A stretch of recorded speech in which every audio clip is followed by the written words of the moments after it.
I would now invite our president, Dr. Richard Agababian, to the podium to deliver his report to our delegates. Good morning. Thank you, Mr. Speaker.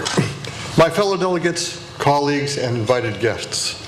This morning we gather less than 4 weeks after a tragedy that shook our community to its foundation.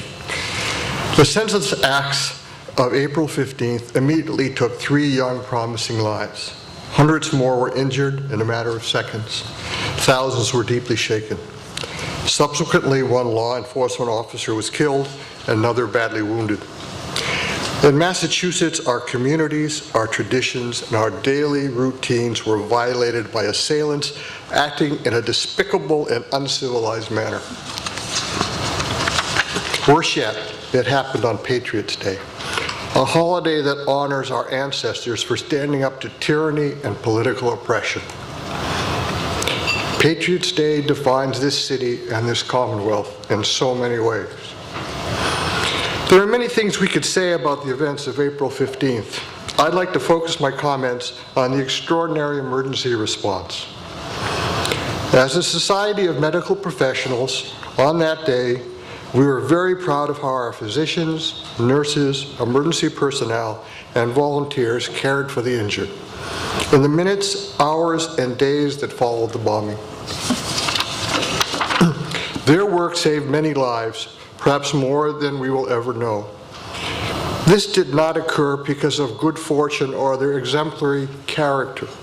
It was the product of long-standing sustained public and private investment in disaster preparedness, meticulous planning, and disciplined execution in the face of great adversity.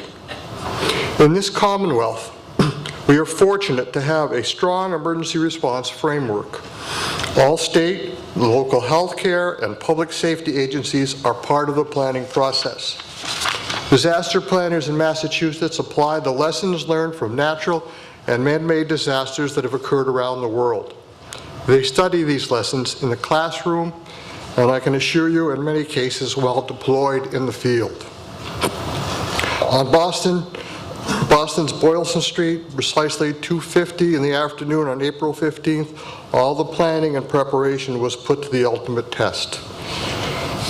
People knew their roles, they knew their places, they didn't get in each other's way, and more importantly, they worked as a team. At the scene, 97 patients were evacuated in less than 22 minutes, an incredible accomplishment. The initial evaluation, triage, and transport of injured occurred with great efficiency, and all available hospitals received some of the injured. 264 people were injured. 22 hospitals received patients, ranging from the 39 sent to the Brigham to a single patient sent to hospitals in Boston, Cambridge, Needham, Framingham, Natick, and Concord. This carefully orchestrated triage plan ensured that each facility had a manageable number of patients given the scope of the disaster. Everyone who made it to the hospital alive survived. This is a truly amazing piece of work.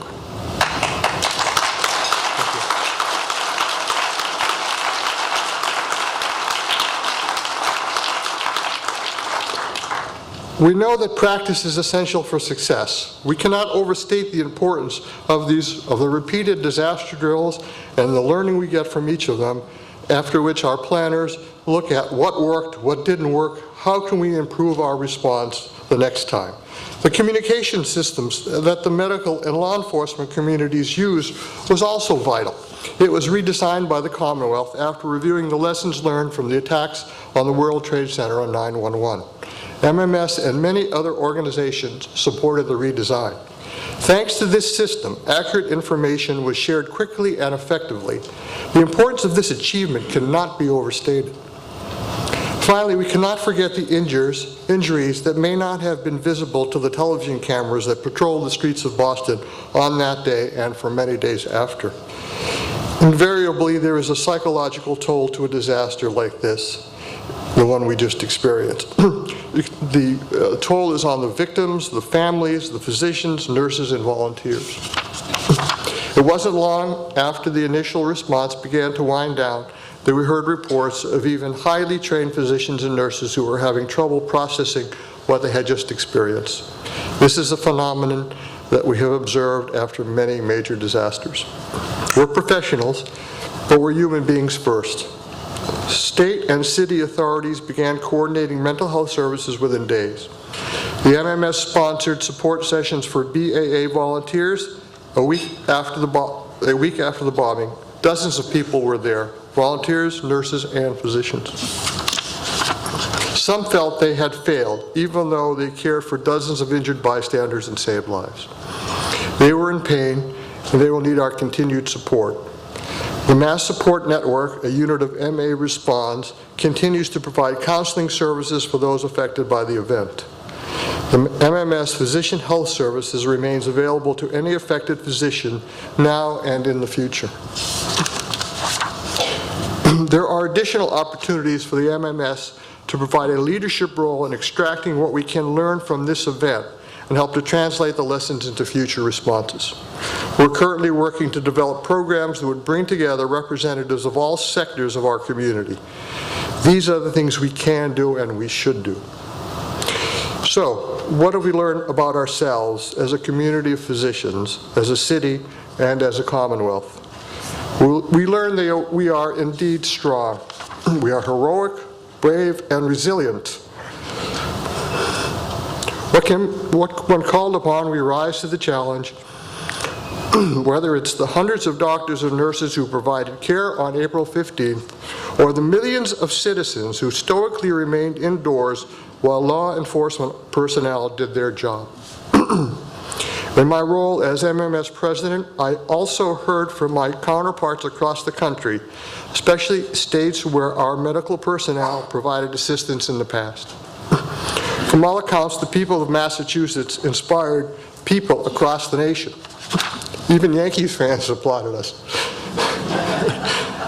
In 1630, when John Winthrop was still aboard the Arbella, sailing towards the Massachusetts Bay Colony, he famously exhorted his fellow colonists to build a city upon a hill, a community of charity and hope that would be a beacon for the world. Before April 15th, we all knew we lived in a special place. Today, the whole world knows it. While the bombings injured us, they did not defeat us. They actually made us stronger.